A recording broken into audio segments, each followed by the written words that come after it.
Naas dialami remaja bernama Idewegede Fajar, asal Banjar Satre Kawan, Desa Satre Kelungkung. Pelajar 18 tahun itu ditemukan meninggal setelah mengalami kecelakaan tunggal di Jalan Raya Tojan, Takmung, Kecamatan Kelungkung.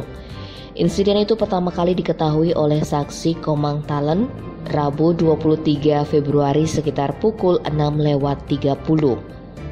Pria asal Banjar Mamoran, Desa Tojan itu menemukan korban sudah tak bernyawa dalam keadaan tengadah terendam air selokan tepat di bawah pos kamling.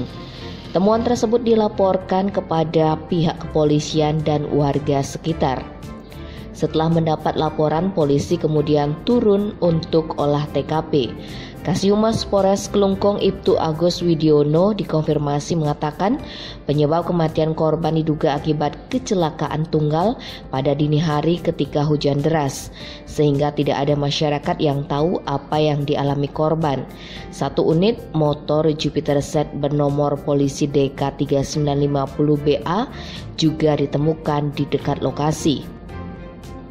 Namun saat dicek, plat nomor polisi yang terpampang di motor itu bukan plat aslinya.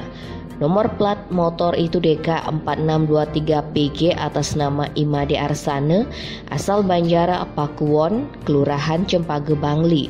Terkait itu polisi masih lakukan pendalaman termasuk penyebab pasti kematian korban.